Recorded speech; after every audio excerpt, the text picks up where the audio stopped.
Yo me llamo Luis Mayar Guimerá y tengo 84 años. Nací el año 32 y nací en Barcelona, en Sarrià, en un barrio burgués, aunque mi familia no era burguesa. Mi padre era joyero, mi madre una ama de casa que tocaba piano en aquella época en casa, y hacíamos festivales de este tipo tocando. Mi padre, como había cantado en Orfeón Catalán, pues cantaba, pero eso no influyó demasiado. Y viví una vida de casa. El año 32, pues hubo la guerra civil, lo pasamos mal, no era tiempo de hacer que la gente hiciera muchas joyas, pero bueno, nos defendimos y luego terminó la guerra. Fui a una escuela de los hermanos de La Salle en que tenía dos secciones, los que pagaban y los que no pagaban. Yo fui a los que no pagaban y fui allí, pero en aquella época los que pagaban entraban por la grande puerta, por los que no pagaban por una pequeña puerta por una calle lateral. Bueno, fui allí, frecuenté. Luego mi padre entró en la caja de ahorro. Como la gente no hacía joyas, pero mi padre entendía de joyas, entró en la caja de ahorros. Había Monte de Piedad como tasador de joyas para dar un valor a esta joya, a la otra, la gente que necesitaba, que iba a empeñar sus joyas. Bueno, en aquella época pasamos la mejor vida, digámoslo así, económicamente. Yo fui a un colegio privado. Mi padre me puso la cuestión: ¿qué quieres hacer? ¿El bachillerato o el comercio? Yo, como buen catalán, dije: el comercio. Porque me daba cuenta de que en aquella época era una época de carestía. Con el comercio así podría ganar dinero. Trabajé en un negocio de ropa interior para mujeres. Fíjate que tenía una tienda en la Plaza Urquinaona en aquel entonces. Y entonces me di cuenta de que los estudios que habían hecho no tenían ningún valor oficial, porque en la escuela el técnico Lali estaba más orientado al bachillerato que al comercio, y que no tenían ningún valor. Y entonces empecé a ir a una academia. Por las mañanas trabajaba en este negocio, y escribiendo cartas y tal, y luego pues por la tarde me iba a la academia. Pero al mismo tiempo, yo, con contactos que había tenido en la escuela en que iba, pues entré del barrio, los amigos que tenía del barrio. Me fui más al Centro de Acción Católica, y allí con unos amigos nos lanzamos a hacer cosas, y hicimos muchas cosas. Y fue allí que descubrí, yo ya tenía 15, 16 años, la vocación misionera, porque teníamos contacto con unos jesuitas indios de verdad, que hablábamos de todas cosas, de lo que ellos estudiaban. Hablábamos de Platón, de Cicerón, de filosofía y de teología, y nos presentaron a los indios, y hicimos muchas cosas relativas a las misiones, que se llamaban en aquel entonces. Entonces me entró la vocación misionera. Queríamos ser, y con mis compañeros también, teníamos una gran amistad y queríamos ser misioneros. Bueno, al menos éramos dos, queríamos ser misioneros. Ellos, como habían hecho el bachillerato, entraron al seminario de Barcelona. Yo no tenía bachillerato y seguía trabajando porque mi familia, mi padre me dijo, cuando seas mayor de edad, a los 18 años, te dejaré ir al seminario. Y esperé un poco. Y en aquel entonces, tenía 17 años, yo organizé una exposición misional en la parroquia, con África, con América, con una cabaña, bueno, la cosa exótica que no se podía entender en aquel entonces. Bueno, y tenía interés por África. Yo tengo por aquí, en la biblioteca, el primer libro que compré, que era un libro sobre África, y bueno, me interesaba mucho. Y entonces me fui al seminario de Burgos, el Seminario Nacional de Misiones Extranjeras. Me pasé 5 años en el seminario. Allí estudié filosofía y teología. Era muy aplicado y estudiaba.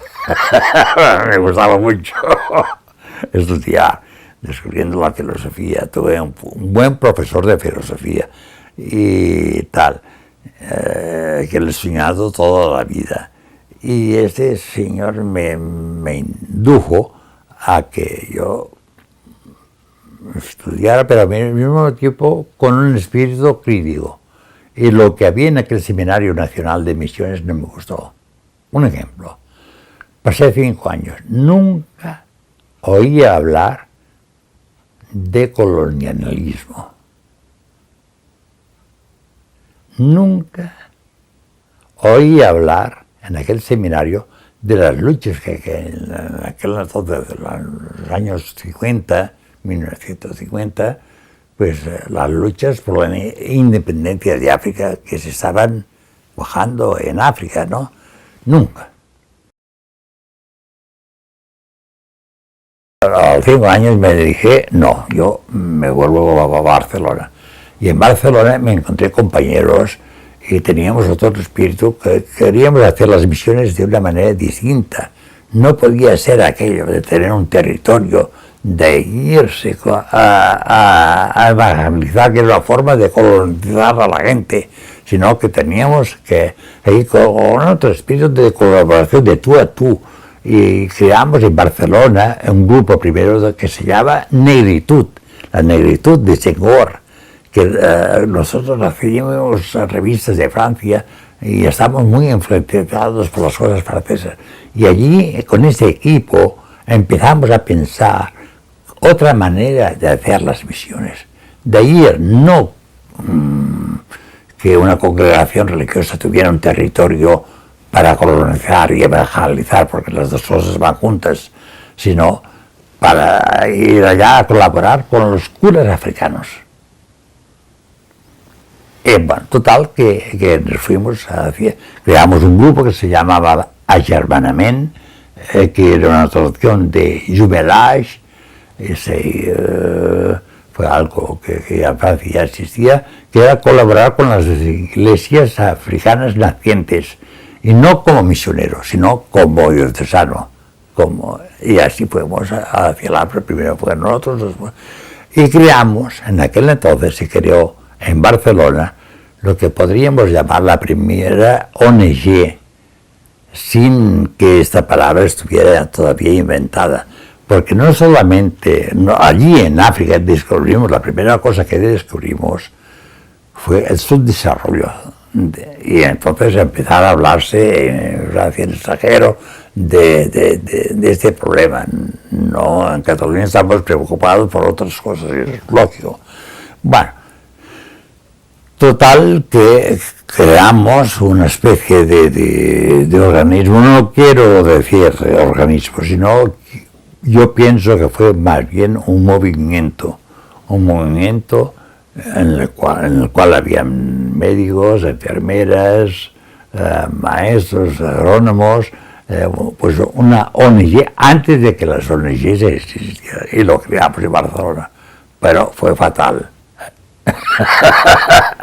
Fue fatal, porque en África también descubrimos que la Iglesia, y lo digo sinceramente, respetando mucho, en la Iglesia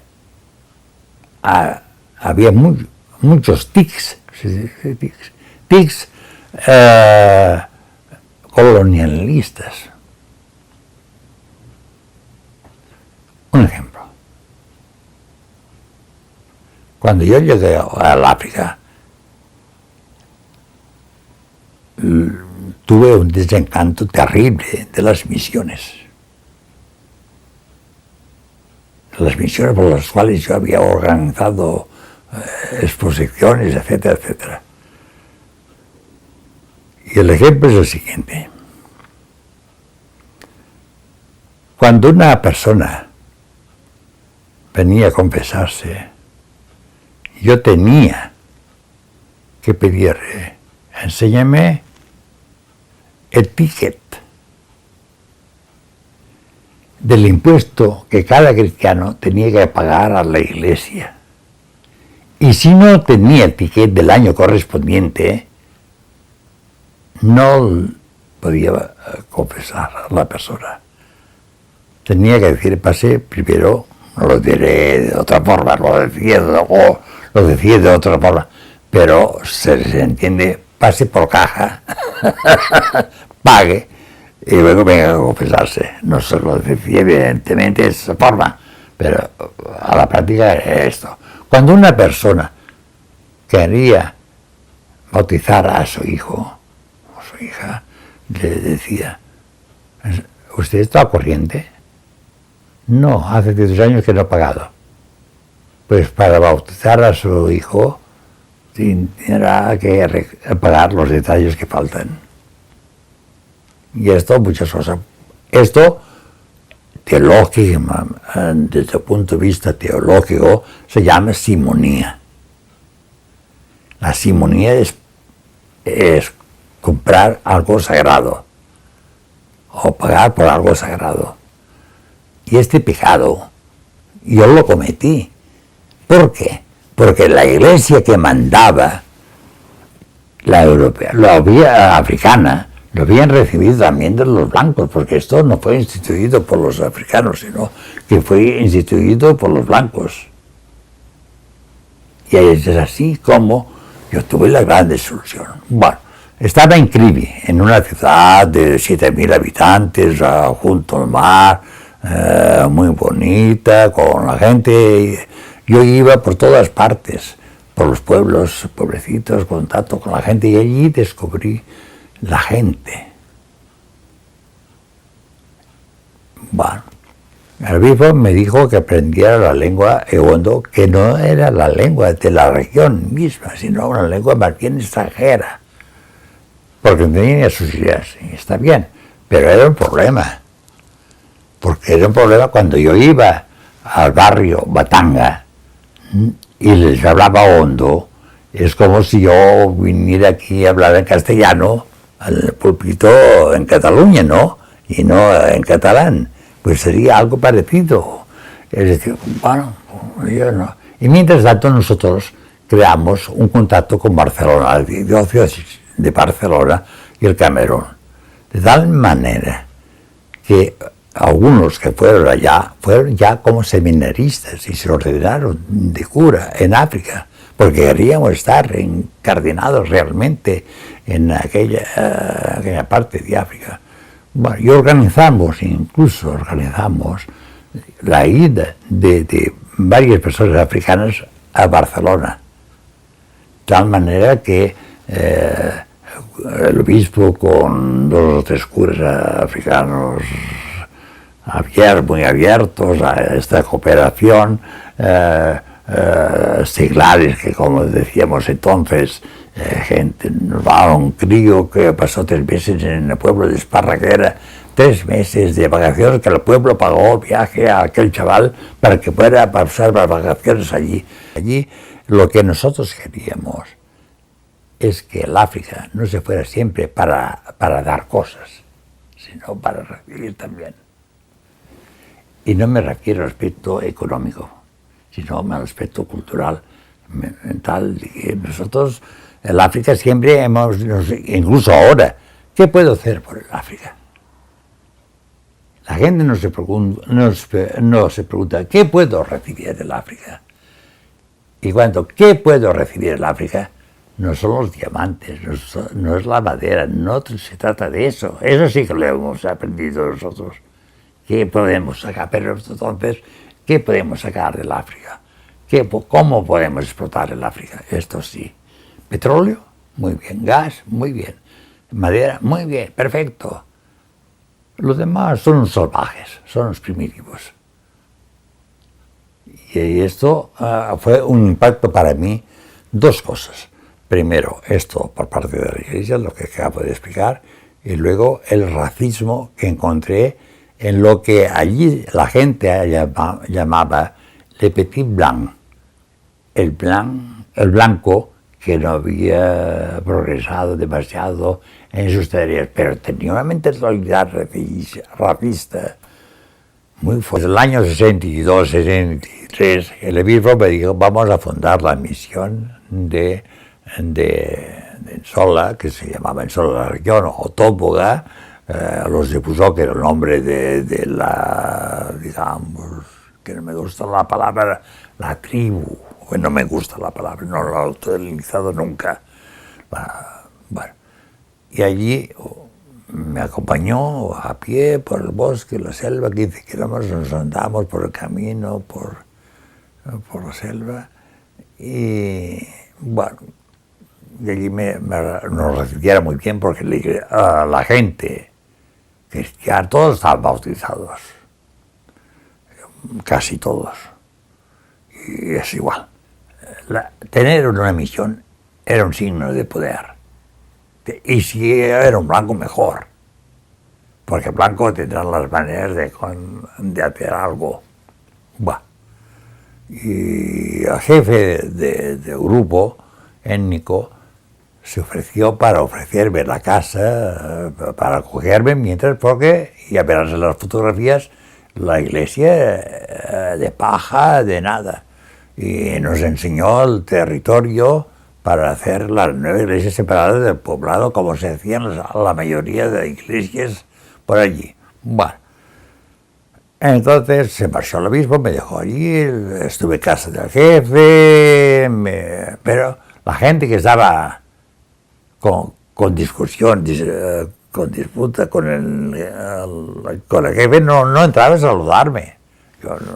Me dije, no, yo no puedo estar al lado en la casa del jefe del poblado, porque esto es el poder, no es el lado del poder. La iglesia de Paracuellos no había ninguna. Yo me voy a vivir en otro pueblo, y empecé a dar voces, y un hombre me dijo si yo quería ir a vivir a su casa. Yo, encantado de la vida. Era un polígamo. Uno tenía a su casa, con aluminio, pero con mucho calor, las paredes de barro con un poco de cemento, el suelo era el suelo, sin nada, y bueno, había varias habitaciones, tenía 2 cocinas, pero las cocinas eran muy largas, se podía dormir, y él se quedaba ya con sus 2 mujeres, yendo de una a la otra. Yo dije que sí. Bueno, esto yo no podía hacerlo como cura. Ir a vivir a casa de un polígamo, aunque fueran 2 viejas. 2 personas mayores. Era un escándalo. Luego me preguntaron, ¿cuántos boys necesita usted? Uno que para blanquear la ropa, el boy para hacer la cocina, el cocinero, lo otro. Yo digo, nadie, no necesito nadie. Y me iba con mi saco, me iba de pueblo a pueblo, porque ya verás, si yo tengo 80, habían unos 80 pueblecitos pequeños, de 30, 40, 50, 60, 70 personas. Y yo las visité todas y me iba. Yo iba a decir a un pueblo, después a un pueblo, y me iba a dormir. Y en aquel pueblo la gente se venía, yo decía la misa en la mesa que había en la casa, sin preocuparme demasiado de los ornamentos. Claro, eso creaba un problema. Yo reconozco que hice muchos disparates, porque la gente tampoco lo entendía. La gente había heredado una iglesia poderosa, con muchos ornamentos, bueno, blancos o negros es igual, con campanarios, con una iglesia fuerte. Esto es lo que había heredado. Y claro, esto no es el evangelio tal como lo entendía yo. El Papa Francisco ha dicho ahora, hablando de los homosexuales, ¿quién soy yo para juzgar a los homosexuales?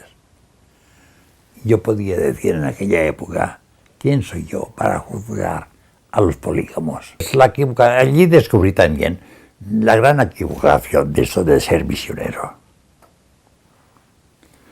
¿Cómo es posible que unas personas de otra raza, digámoslo así, que no habla la lengua, o habla mal, aunque yo aprendí otra lengua, que no conoce las costumbres del país, que no sabe nada de nada, hay que evangelizar a aquel pueblo? Esto no es posible. ¿Por qué la iglesia no ordenaba a la gente ya de allí, sin necesidad de enseñarles quién era Platón o Aristóteles? No. Se enviaban al seminario para recibir la formación clásica, una formación parecida a la que se daba en Europa. Bueno, esto fue muy fuerte de descubrir esto, de darse cuenta de que no era nosotros los blancos los que teníamos que evangelizar a aquel pueblo. Por lo tanto, bueno, el obispo me dijo, pero esto no se hace en un día. La evolución requiere mucho tiempo, porque tú vas muy convencido de tus ideas. No de evangelizar, sino de estar, de ayudar. Pero te encuentras con una iglesia muy de derechas. Tienes que colaborar con aquella iglesia de derechas cuando tú, más bien, por decirlo de otra manera, vas con ideas un poco avanzadas, ¿no? Tienes que colaborar. Tengo que imponer o colaborar a imponer a la gente una simbología occidental. ¿Por qué hablar en latín? En aquel tiempo se hacía en latín a misa. ¿Por qué imponerles que el blanco es el color de la resurrección, cuando allí es el color de la muerte? Mi mujer la conocí en Camerún, porque ella fue con este grupo de germanes que creamos en Barcelona. Y ella se había dedicado aquí mucho al escultismo.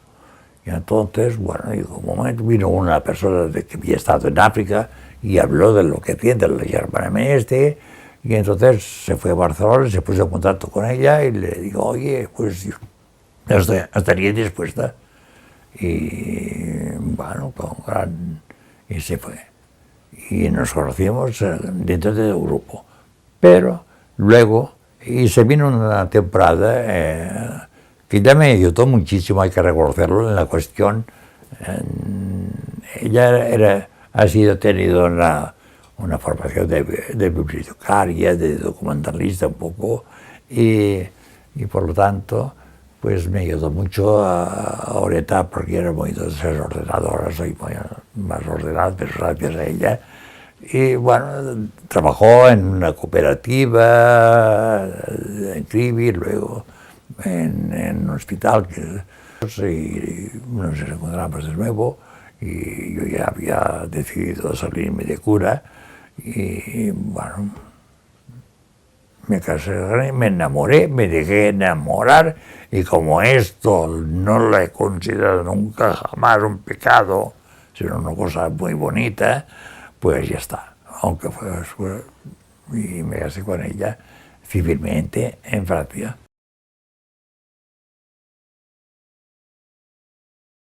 Me decía, tengo que aprender la lengua y hablar con la lengua y comprender antes. El buen pastor tiene que conocer a sus ovejas. Lo que pasaba es que allí no habían ovejas, habían personas. Pues tenía que conocer la manera de ser de las personas, la manera de hablar de las personas, la manera de pensar, sí se puede, al menos hacer el esfuerzo. Y sin darme cuenta, me convertí en antropólogo, sin darme cuenta.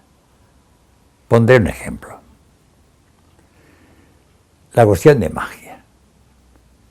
Estos negros tienen una mentalidad mágica. ¿Cuántas veces hemos oído esto? Muchas. Brujería. Todo es brujería.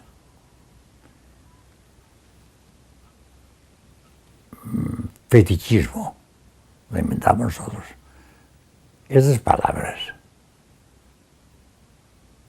que nosotros utilizamos en aquel tiempo y quizá continúan utilizándose muchas veces actualmente, pues nosotros juzgando cosas que no conocíamos.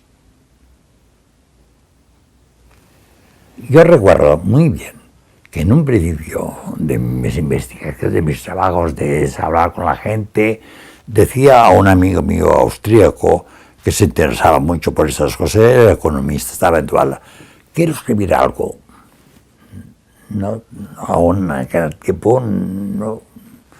Quiero escribir algo, un libro, un artículo, en que yo hable de estos fenómenos sin utilizar la palabra religión, magia y brujería.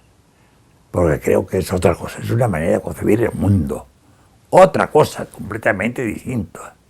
Porque tenemos, es decir, un detalle que inventaron los misioneros, incluso los diccionarios hechos por misioneros africanos está recogido eso. La palabra Betty es un enónimo que se utiliza para designar a, a una serie de grupos del sur Camerún, los Fang, los Segundo, los Enoa, los Sonqué, que están en el sur Camerún. Bueno, esta palabra Betty es una palabra que los misioneros le dieron el significado, también quiere decir autónomo, no autónomo, autóctono, indígena, algo, pero es una palabra que los misioneros dijeron que quería decir pagano. Por lo tanto, todo lo autóctono era pagano. La medicina era Betty, era la medicina de ellos, la medicina tradicional era pagana, no podían existir. Los ritos eran cosas paganas que no podían existir. Bueno, yo me interesé por este tema y no lo he logrado, porque en Francia, cuando yo fui para estudiar, quería hacer la tesis sobre eso. Y utilicé la palabra magia y brujería. Bueno, después de que el tema me interesé por otras cosas, y lo digo en uno de esos libros en catalán al final de mi vida.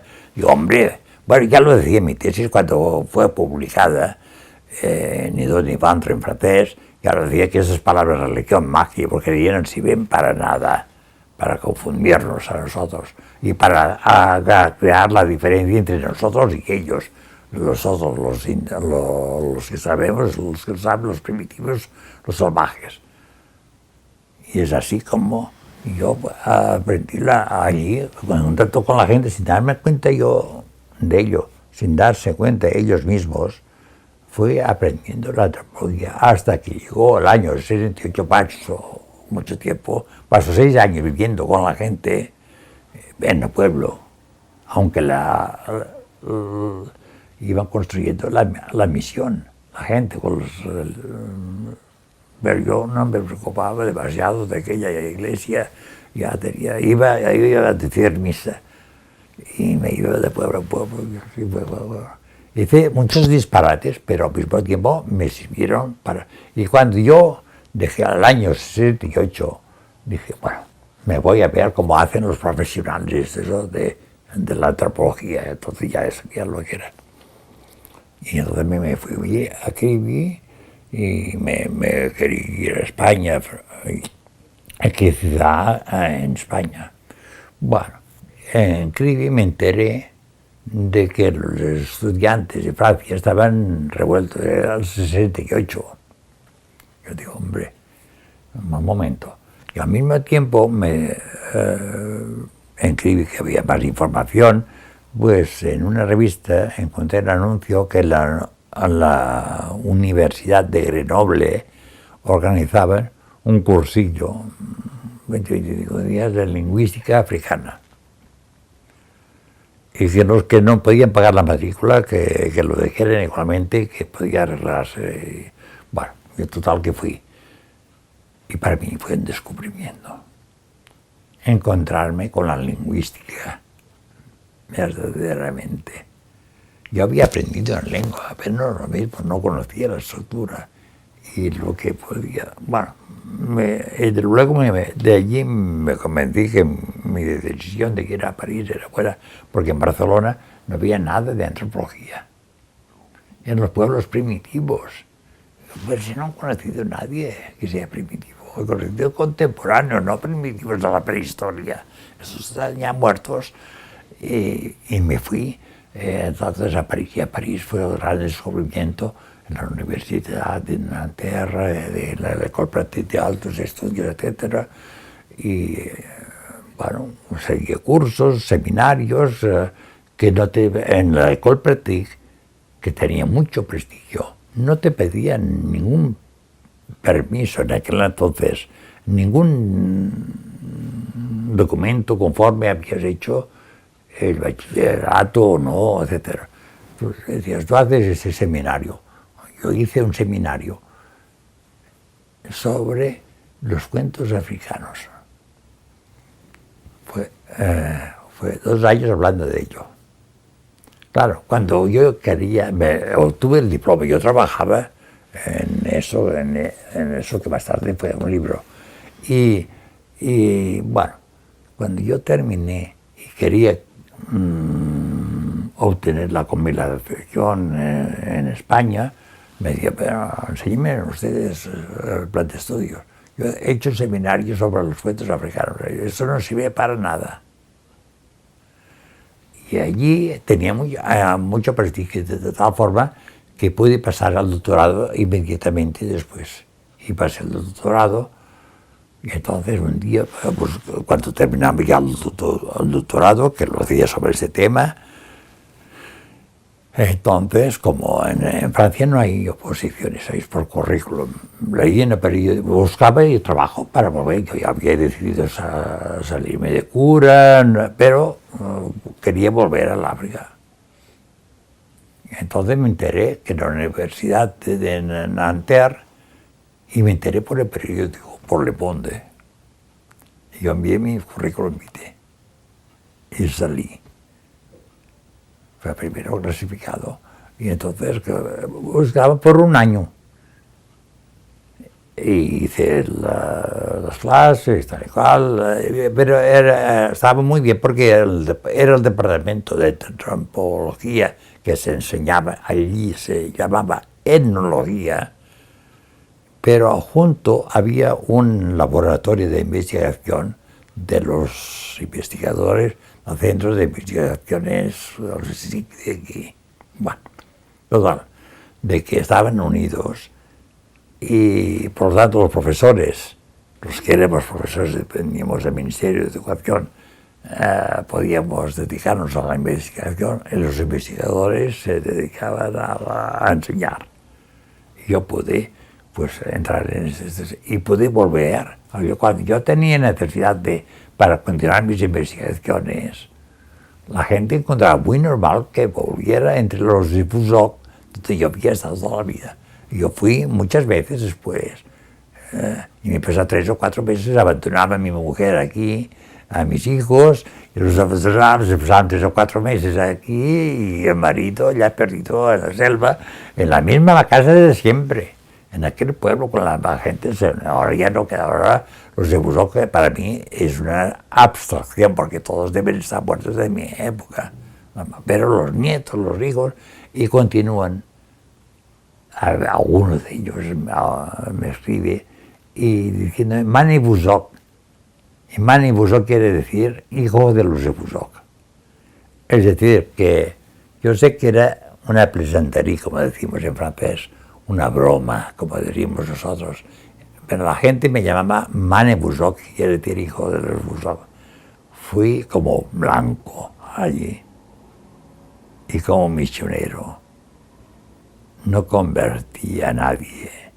Ellos me convirtieron a la antropología, a mí, y yo he dejado de ser un blanco, por así decirlo metafóricamente, por ser un mane, un hijo de los Busok, porque me he pasado toda la vida hasta cansar a todo el mundo, a la gente, a la familia y a todos, de hablar y estudiar y publicar y hacer conferencias, hacer cursos, entre los cuales, claro, cuando hacía cursos yo era responsable de los estudios africanos del Departamento de Antropología.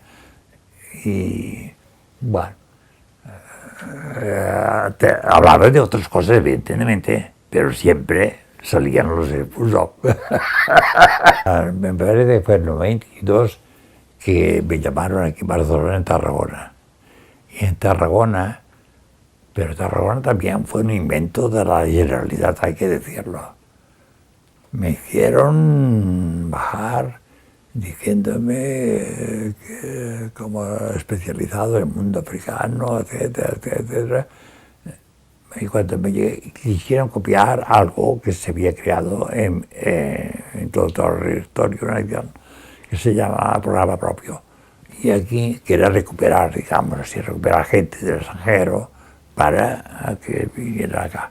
Bueno, y aquí en Barcelona no hicieron caso de la cosa de programa propio, sino que quisieron hacer el suyo. Y el suyo fue un fracaso. Y yo caí en ese fracaso de tal forma que dejé en Nanterra la universidad para venirme acá. No hablo de sueldo, el sueldo, yo decía, yo volveré a condición de que económicamente no pierda, no pido que gane, sino que no pierda. Y bueno, entonces fui a Tarragona porque entonces fueron los de Tarragona, que venía de Barcelona, que ahora es la Universidad Rovira i Virgili, y allí, claro, me tuvieron por razones internas, dejémoslo estar. Bueno, ¿yo qué hago aquí? Porque no tenía obligación de hacer clases. Tenía que abrir, teóricamente era para abrir una línea nueva de investigación. Y yo, al cabo de un tiempo, me dije, pues organizamos un posgrado de estudios africanos. Y organizamos un posgrado de estudios africanos. ¿Con qué profesores? Yo quería hacer algo serio de estudios africanos, una visión antropológica. Bueno, y pedí muchos a la ayuda a la Universidad de Francia. En la universidad me dieron una ayuda económica que consistía en el siguiente, en que ellos pagaban el viaje de todos los profesores de YEC especializados en África, que vienen acá. Bueno, busqué otros profesores de otros centros, que entonces les pagaba viaje, y aquí les pagamos la estancia. Bueno, había la matrícula de estudiantes.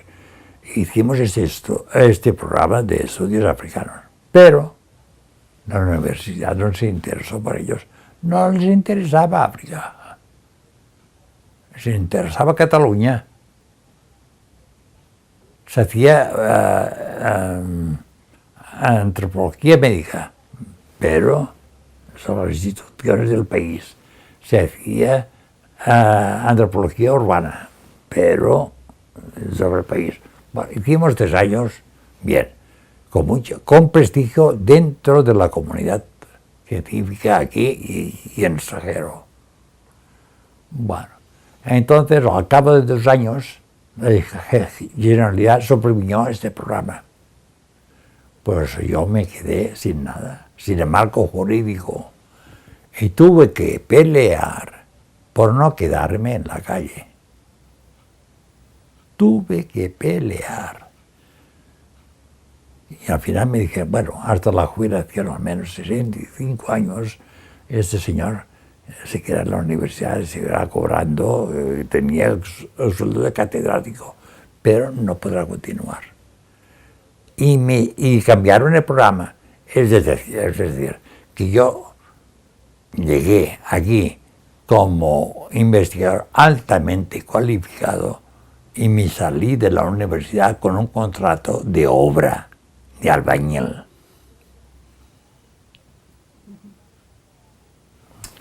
Esta es la triste realidad. Que no, tengo que decirlo ahora, que he logrado mantener buenos contactos con algunos profesores de Tarragona que vinieron a mi casa hace 15 o 20 días a verme para traerme este libro que han publicado, por no decir que es toda la gestión. Ahora, en este certificado o posgrado de estudios africanos, tenía la cosa de que yo daba mucha importancia a la historia y daba mucha importancia a la lingüística.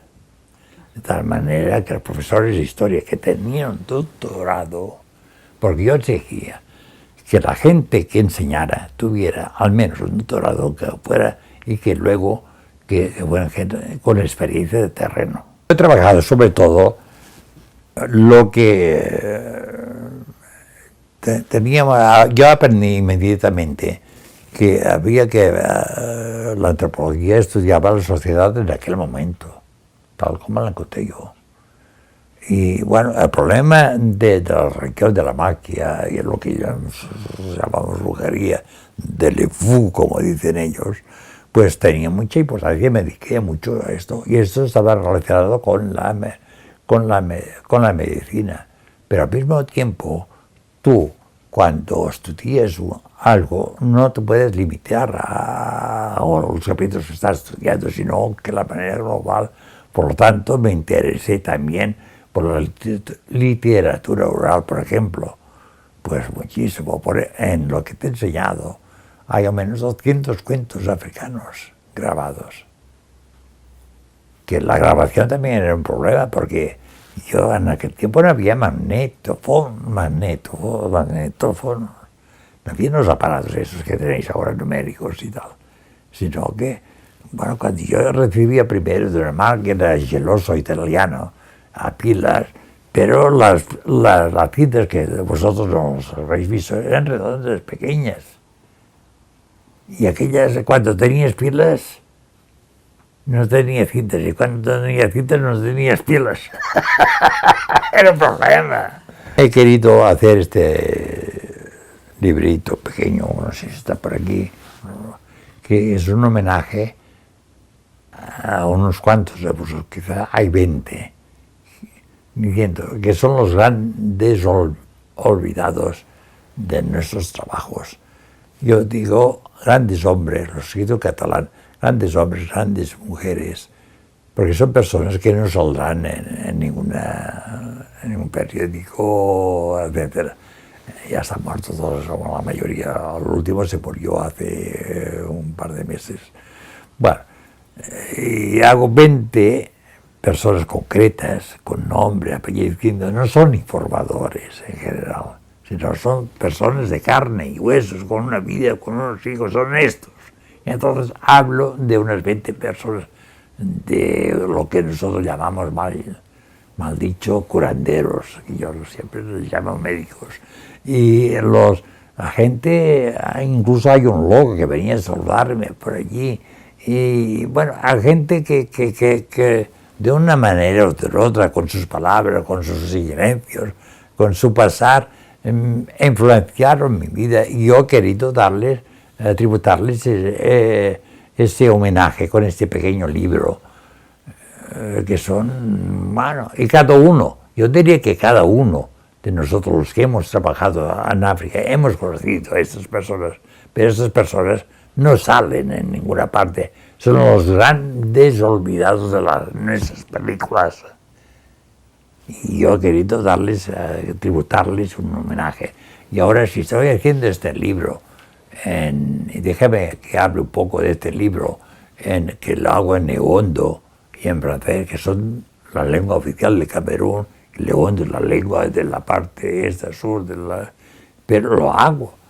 y lo hago un pequeño texto diciendo cómo fui allí, un texto que tendrá 20 páginas, 30 páginas, 40, 50 páginas, y a doble columna en negondo y en francés, diciendo cómo yo fui allí, descubrí este pueblo. Y luego habrán muchos anexos, unos 10 anexos, que voy enviando al lector a los anexos, voy dando materias, que son recuerdos de los antepasados, que son parte de la historia, genealogías, que voy dando proverbios de la gente, que voy dando pues el mapa de cómo los 80 pueblos que vivían en esta región dibujados, recetas de curación, tengo menos 200, y quisiera, otro día hablé con los que puede publicar este libro, ya veremos, porque será complicado,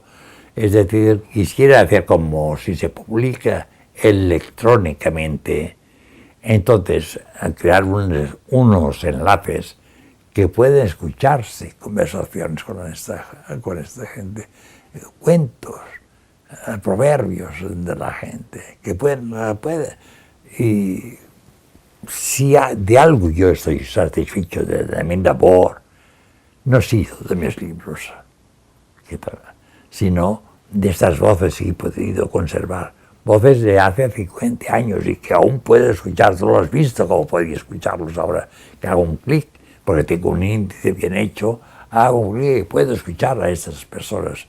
Y esto es la herencia, eso está en París. Hay más de 200 cuentos narrados y cantados por la gente.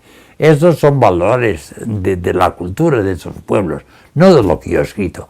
Lo que yo he escrito pueden ser datos interpretados. Las interpretaciones pasan. Los datos quedan. Y eso queda. Yo estoy invitando otras interpretaciones. Y es esto que puedo dejar yo como bueno, si alguien se va dentro de 100 años o 50 años, yo no sé usar porque se usó que para decir a la gente joven que encuentre trabajo, se para las ciudades, y aquel grupo más o menos homogéneo que yo encontré, ya no estarán dentro de 100 años. Ya no estarán esparcidos, y ya el nombre, sí, había se le puso, un señor se llamaba Luis Mañar que escribió, pero está en catalán. Yo no escribo, si escribo estos dos volúmenes, si están escritos en catalán, no es por razones políticas. Yo concibo que la lengua es una manera de comunicarnos. A mí lo que me sabe mal, es no hablar castellano mejor, porque me he pasado la vida fuera desde el África y después de París, y no he tenido. En cambio, me gusta escribir en catalán porque es mi lengua materna y me gusta, no lo hago por cuestiones políticas.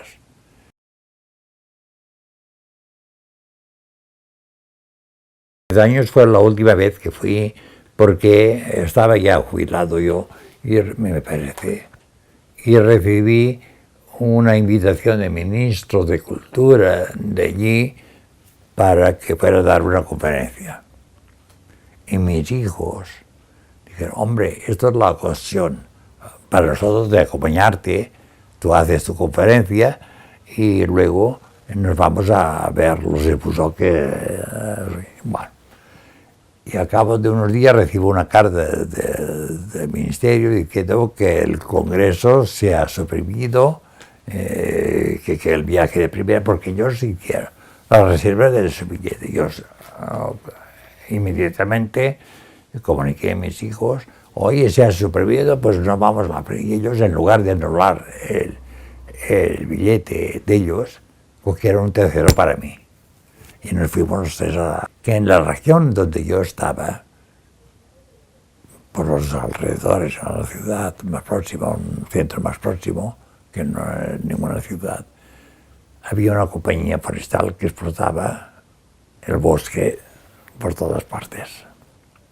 Bueno, y habría carretera, pero era para coger los troncos de árboles y llevárselos hasta Cribi.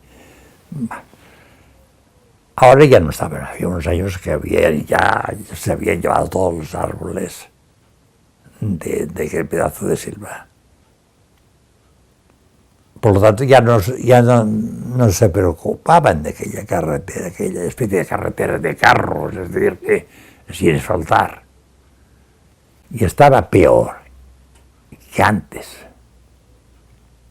porque nadie se cuidaba de ella. Encontré muchos más jóvenes que habían vuelto de la ciudad a los pueblos, porque allí al menos comían.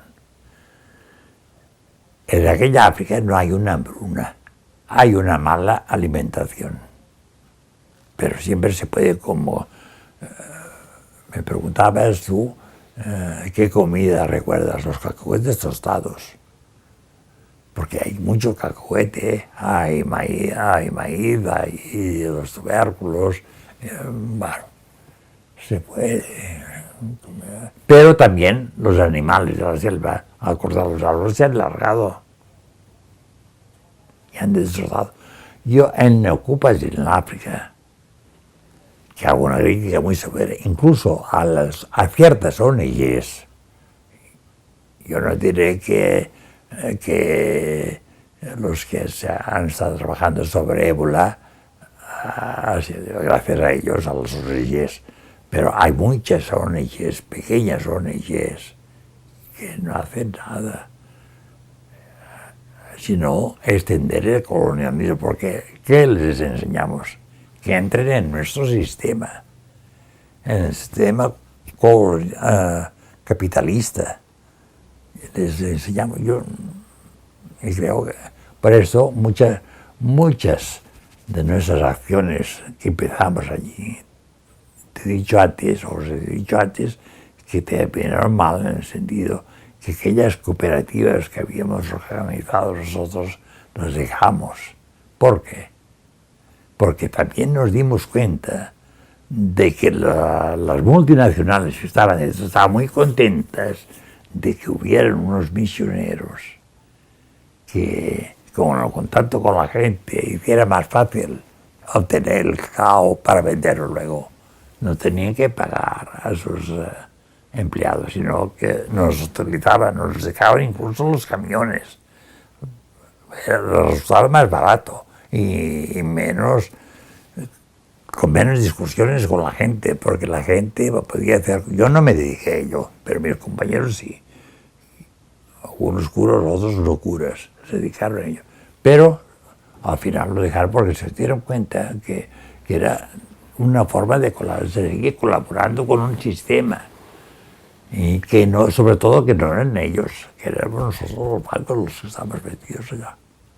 Yo no me meteré con Médicos Mundi ni con Médicos Sin Fronteras, porque hacer una labor respetable y que el África evolucionará, pero tiene que evolucionar por su propia cuenta sin que impongamos nosotros nuestros criterios, nuestra manera de ver las cosas, nuestros problemas morales, que los exportamos. Y es esto, que el África puede salirse, y si no se quiere nuestro desarrollo, pero lo quiere, porque la verdad es que también lo quiere, pero, en fin, es que nuestro desarrollo, nuestra forma, es la única. Te das cuenta de los años, la POC, los años que está durando en vía, por ejemplo, o en vía el presidente del Camerún, o el del Gabón, que van manteniéndose y queriéndose mantener una y otra vez en el poder. Y todas las potencias europeas que nos interesa tener estos señores. Nos interesa. Y la África de hoy es una África mucho más dura. Yo en estos últimos años, yendo por los caminos, yo nunca había encontrado un policía pidiendo, o alguien que decía que tenía que pagar si quería ir para adelante, como pasa ahora. Y bueno, es otra África que reconozco que la África ha cambiado en ese sentido y en otros sentidos. Se puede decir, en internet lo encuentras en todas partes. Bueno, la ciudad, en todas partes, menos en la mía, donde yo estaba. Recuerdo que cuando fui con mis hijos, fuimos alquilamos un taxi en la ciudad que nos acompañó y tal. La carretera estaba muy mal, nos salimos embarrancados muchas veces. Puedes ver en fotografías que te mire. Y luego, bueno, él decía, el chofer, que era un familia que ¿pero dónde estáis? Porque él con su teléfono no podía comunicar con su mujer, con nadie, porque no había... Bueno, pero esta África existe. Esta África existe. Créenos que el África es la África oficial. Créenos que el África es el África que vive en las ciudades. Es equivocarnos. El África rural también existe. Yo he conocido parte del África rural y es una vergüenza que me digan que soy africanista. He leído mucho sobre África, me he pasado toda la vida.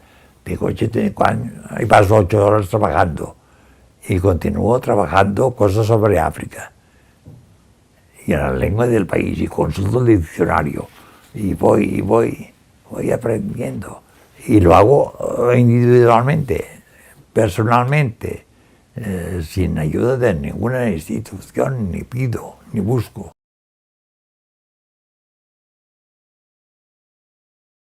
El que tuviera las puertas siempre abiertas. Ibas a una casa, estábamos en el campo, las puertas se abrían por la mañana, quedaban siempre abiertas, siempre podías entrar en la cocina, en una casa, y la gente te ofrecía algo. Siempre el sonido de la lluvia tropical. Y sobre todo en las casas que había aluminio, porque entonces no podías hablar, te invitaba al silencio. Asenbere, que quiere decir el nombre de un árbol. Bueno, y aquel pueblo se llamaba así, y con la gente, cuando bebíamos vino de palmera, o la gente me invitaba, o entraba en la casa, había dos puertas, una la gente entraba, la gente salía, y la gente que pasaba entraban en mi casa y me saludaban y se salían, o descansaban un poco, y bebíamos vino de palmera y tal, y el ambiente de un neo rural, como dirían ahora. Lo que no he podido cumplir, y doy gracias de ello al Señor, es evangelizar el pueblo. He podido conseguir conocer un poco de aquella gente. Llegué sin saber nada. Serían mis archivos, porque son las voces. Como decía antes, en los libros hay interpretación, hay los hechos y mi manera de pensar. En cambio, las voces y las voces de ellos, estas voces que te has podido escuchar antes, eran mis archivos. Había una mujer allá vieja, lo he escrito esto en un libro, pero lo explicaré, que se llama Juan. Y venía con su taburete, venía muchas veces, yo estaba leyendo, ella venía a hacerme compañía, una mujer vieja, sin dientes y tal, calva, y venía a hacerme compañía. Y un día, yo le dije, oye, pero le dije mi esposa. Y a partir de entonces, ella y todos le llamaban mi esposa y a mí me llamaban el marido de aquella mujer. Se creó lo que en África se dice, los antropólogos, una relación de plaisanterie, de broma.